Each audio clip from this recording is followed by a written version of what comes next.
Is Dricus du Plessis a racist? If you're not aware, Dricus du Plessis made some comments after his last win in the post-fight press conference, and those comments were picked up and responded to by Kamaru Usman and then by Israel Adesanya in his post-fight press conference after he beat Alex Pereira.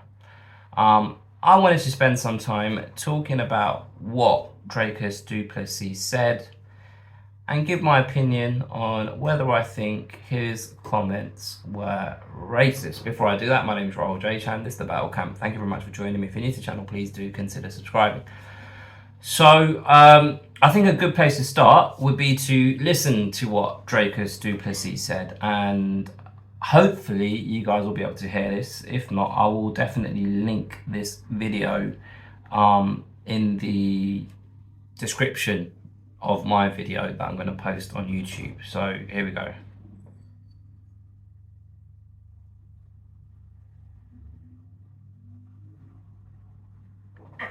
And then obviously this time last year, 3 African champions. That has obviously changed.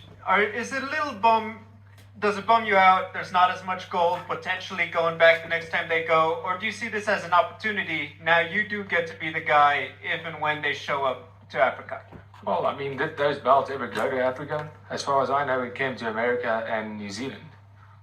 I'm going to take a belt to Africa. I'm the African fighter in the UFC. Myself and Cameron, we breathe the African air. We wake up in Africa every day. We train in Africa. We're African born. We're African raised. We still reside in Africa. We train out of Africa. That's an African champion, and that's who I'll be. Thank you. So, the sentiment of Dricus du Plessis' response to that question. Now, let me just talk about the actual question itself. The question was phrased in a way where he's basically saying that Africa as a continent, the unity amongst the African champions that we've seen in recent years, being Kamaru Usman, Israel Adesanya, and Francis Ngannou. Obviously, those belts have been either lost or relinquished over the last 6 months or a year, however long it's been. And it was in reference to the momentum that Africa as a continent has been making in the UFC. And that obviously has taken a step back with the champions no longer having those belts, right? So I'd imagine the stock response to such a question would have been one where Dricus discusses the unity and the support he has for fighters from his continent. But that's not what happened. And the response that Dricus du Plessis gave was a indirect yet direct call out's the wrong word. I'm trying to pick my words wisely here. It was an indirect message to Kamaru Usman and Israel Adesanya, basically saying that those guys took their belts back to the countries that they live in, which is obviously America for Kamaru and New Zealand for Israel Adesanya. And in making that comment, it almost sounded as if he was putting his marker down to say he is a more authentic African in comparison to Kamaru Usman and Israel Adesanya. Now, people I've seen online are drawing a comparison between the comments that Dricus du Plessis made with the comments that Leon Edwards made, when Leon Edwards said he's going to be the first English fighter who trains out of an English camp in England to become a UFC heavyweight champion of the world. Now, if you look at the statements that both of these guys have made factually, They're very similar. They are very similar. However, sometimes facts can be misleading. Sometimes the truth lies in between simple facts. For example, let me give you an example that you probably won't understand because it's football related or soccer related for our American friends. If you go on Twitter, football Twitter, and I'm part of a football Twitter community, you can pull up statistics that support a narrative that you have in your mind for or against a player or a team. Last season, when the Arsenal were pushing for a top 4 position, and they fell short, there were a lot of facts and stats that I saw floating about the timeline talking about how Arsenal haven't made progress under the manager Mikel Arteta. However, those facts were they were true, right? They were facts, right? So it might be the final league position, the final standing of the league position. But those facts didn't take into context the fact that the whole team had been effectively ripped apart, deadwood removed, new young players were brought in. As a fan of the team that watches them play week in, week out, I could see the progress that we were making in terms of the style of play, in terms of the robustness, in terms of the work rate, in terms of improvement generally in team cohesion. But it's difficult to put that into a nice, digestible, factual tweet, right? So when Dricus du Plessis made the statement that he made, factually, it's true. But within making that statement, what he did do is question the Africanness of Kamaru Usman and Israel Adesanya, and actually Francis Ngannou, because Dricus du Plessis said he's going to be the first African champion to bring a title back to Africa. Now, the problem that I've got is... No, actually, let me not say that. Let me say this. I don't believe that Dricus du Plessis is a racist. I don't believe that that statement he made came from a racist disposition. I believe he made that statement knowing that the target in his division is Israel Adesanya. Having seen Dricus du Plessis speak, I've watched a couple of his interviews, he comes across as an intelligent man. And this is the route that I feel like he's chosen to pick a fight with Israel Adesanya, the champion of the middleweight division. The reason why I believe he's done that is his achievements in the octagon have 100% been his achievements in the octagon have been of a high standard, but they don't meet the criteria you'd want a number 1 contender to satisfy. So he's trying to find a reason for a fight between himself and Israel Adesanya to make sense, right? But in order to know where you're going, you've got to understand your environment and you've got to appreciate your history. And Dricus du Plessis, in the comments that he made, failed to do both of those things. Let's talk about environment. He said he's going to be the first African champion to bring a title back to Africa. When Francis Ngannou won that belt and went back to his homeland, who remembers the media traction those images, those videos got of him going through going through the town and the streets filled with people chasing him down in excitement, in happiness for his success. How can you say just because Francis Ngannou up sticks, moved out of his village, and we all know his story, we all know the story that Francis Ngannou has, we all know the trials and tribulations that he's had to go through to get to the point where he got when he became the champion. We all know the struggles that he had to get into Europe and eventually made his way to France.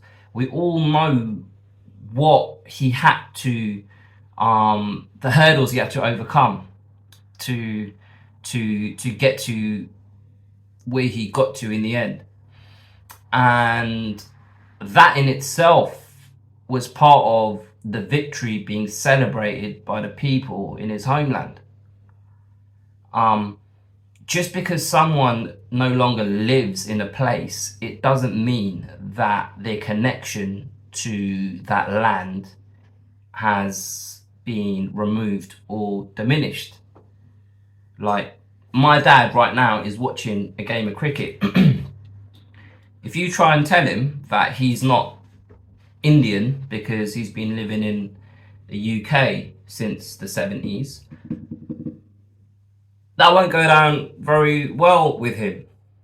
Do you know what I mean? Like, just because you up sticks and you go somewhere else, it doesn't mean that you lose your roots to the land where you originate from. Kamaru Usman and Israel Adesanya, they were both born in Africa. They clearly have a big connection to their homelands. You can see it in the way they dress. You can see it in the music that Kamaru Usman picked for his walkout when he fought Leon Edwards. Culture and national identity isn't restricted to the borders that you live in. History. Dricus du Plessis has to understand that making the comments that he made come with an element of being tone deaf, right? Like, knowing the history of South Africa and apartheid, like, you have to understand questioning three men. No, let me rephrase that, because he didn't question the Africanness. He just simply stated that he's more African in a roundabout way than those three men. Knowing the history and what has happened in the past, and when I say history, this isn't something that happened centuries ago. Like, I remember when South Africa and like when Nelson Mandela became the prime minister or president of South Africa. I hope I'm not making this up, because I do remember being in primary school. South Africa, I think it was like 1992. South Africa.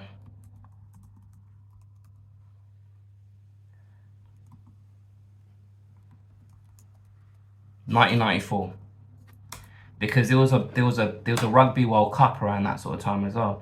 Began on 10th of May 1994. See, my memory's not that bad actually. So yeah, so that was back in 1994. That is very, very, very recent history. Like, I don't believe the man's a racist, but you have to understand what's happened in the past and how that will affect comments that you make today, right? And the impression that his comments made, they were tone deaf.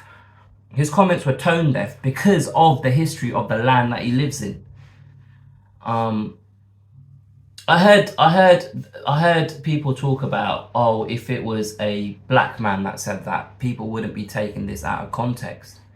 People wouldn't be calling a black African, if a black African that lived in South Africa made the comments that Dricus du Plessis made, people wouldn't have a problem with it.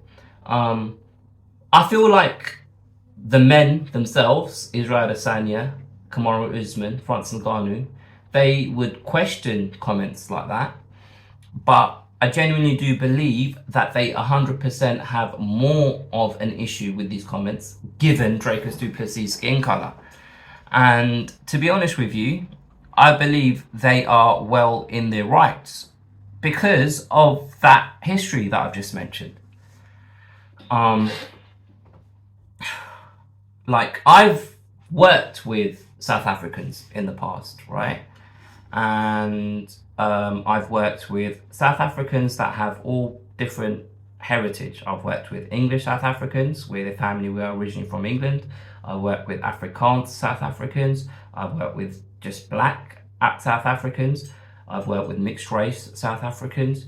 I've worked with a gay South African. So a company that I used to work with when I first got my first ever professional kind of job. So this was back when I was 19, 20, so over 15 years ago, right?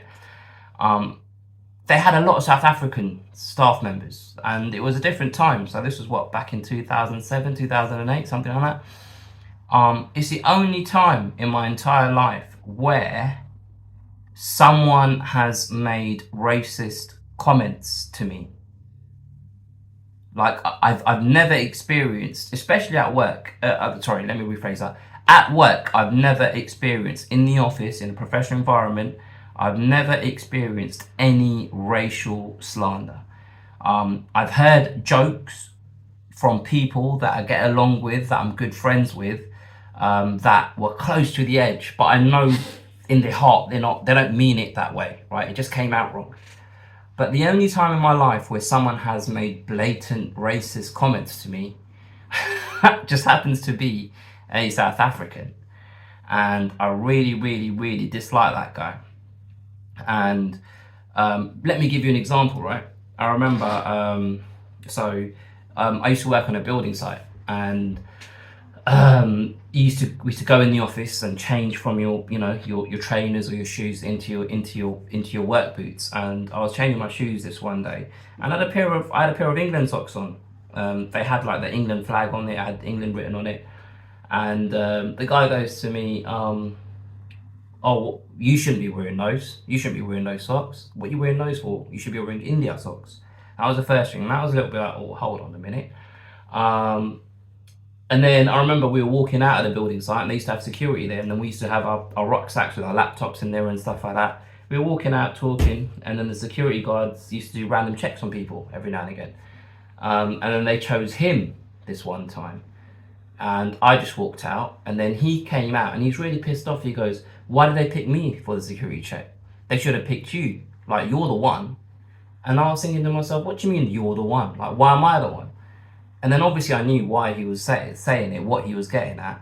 And back in 2007, 2008, like there'd been a terrorist attack in London prior to that, when there was the London kind of bombings. Now let me check what year that was as well, actually. So I just want to see how fresh. Bombings, 2005, I believe. 7th July, so 2005. So it was a couple of years after that, which is why there were security checks. But the point I'm trying to make is, I know a racist when I see one. I've experienced it. And Dricus du Plessis, I don't believe is a racist. He's not a racist, but I do believe the comments he made were very, very, very tone deaf, right? And I believe there's an element of trying to get under Israel Adesanya's skin for a title shot, trying to build a fight. But personally, I don't like it when things enter a realm of kind of religion, politics, race, when it comes to smack talk between two fighters. They don't sit well with me. I watched actually this guy, what's his name? MMA Junkie? No, his name's not MMA Junkie, that's the website. Give me a second. What is his name? MMA Dricuss. Because his argument was, oh, Kamaru Usman's more racist than Dricus du Plessis and stuff like that. MMA Dricus du Plessis. Oh, he talked about Ariel Helwani a lot.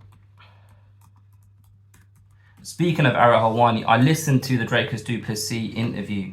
Here it is. Ariel is evil. Tried framing him as racist. Ariel twisted the truth to make him evil. So this is the MMA Guru, the guy with the beanie hat. I watched that 44 minutes I watched of him talking about this topic. And as I watched it, like, you know, look, I struggle sometimes with people. Because it's almost as like the core of his argument was everyone's getting too offended too easily, whilst he was offended about comments that Kamaru Usman had made. Like, his whole argument was Kamaru Usman was actually the racist one, and Dricus du Plessis was merely stating facts, right? Now, I believe anyone can be racist. You don't have like I'm not one of these people that says that, you know, you can't be racist towards a white person, right? That's bullshit. Like, anyone can be racist to anyone. But if you've never experienced outright racism in your life, if you've never experienced anyone making comments, if you've never felt unsafe in an environment because of your skin color, if you've never felt a bit like, oh, I don't know if I should be in here, I shouldn't go there. If you've never experienced like what I experienced when I was at work, when that guy was being racist to me, you won't know. Like, you can't tell me what should and shouldn't offend me. What's also being offended about something very similar yourself. Do you know what I mean? But I'm pretty sure this guy just does, like, he takes very extreme views because he loves the attention. To me, it feels like, because I've seen videos in the past where he was going at it with Dan Hardy. I've seen videos where he's, you know, trying to kind of get into an internet back and forth with fighters and stuff like that. Like, he's obviously, you know, his channel seems to have grown quite a lot, and that's one way to do it, I suppose. But his whole argument is what prompted me to sit down and make this video, because I'm not here to police what anyone says, right? I'm not here to say Dricus du Plessis should be reprimanded for his comments. I'm not here to say Dricus du Plessis should be removed from the UFC. I don't give a flying fuck. I don't care.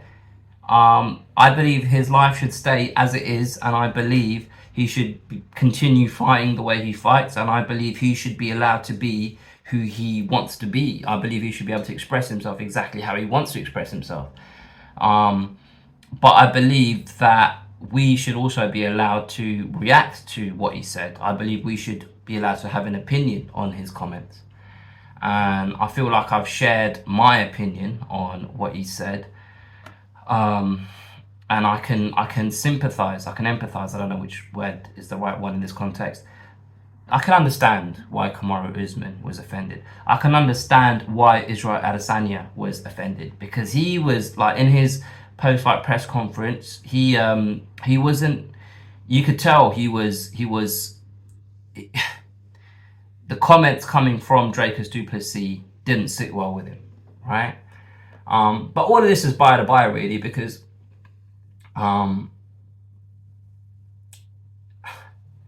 Dricus du Plessis hasn't earned a title shot.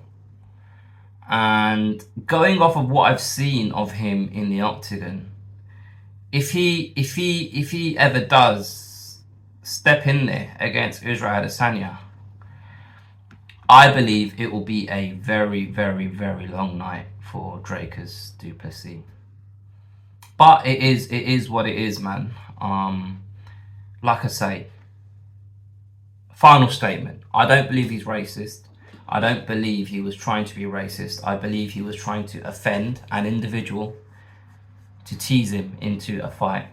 But in doing that, he forgot to think about the history.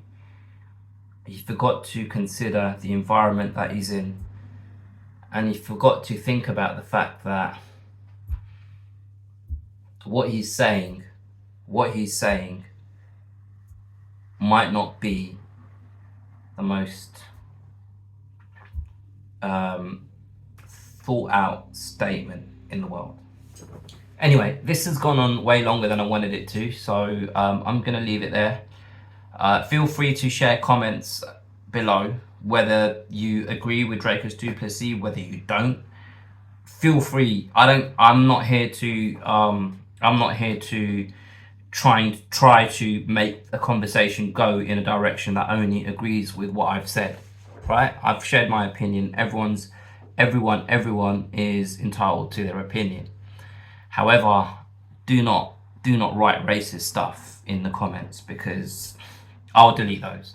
Anything racist, I can delete it. Anything, if you want to have a go at me, have a go at the way I look, have a go at the posters behind me, if you just want to insult me, that's fine. But anything racist, that's where I draw the line, right? So anything hateful in that kind of realm, it's a no from me. But yeah, bloody hell, nearly half an hour. Let me know what you guys think. If you've enjoyed this video, please do share it. Subscribe to the channel if you haven't already.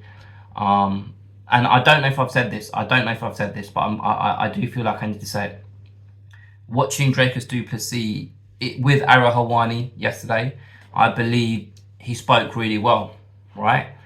I believe he spoke really well. I believe he conducted himself professionally. I believe that he showed a personable side to him. And I believe he toned down a little bit. I believe he toned down from the initial statement that he made. But also at the same time, I feel like the horse has already bolted because of that initial statement he made 4 weeks ago, or whatever it was. And actually, Kamaru Usman did kind of say that I can understand what he's trying to say, and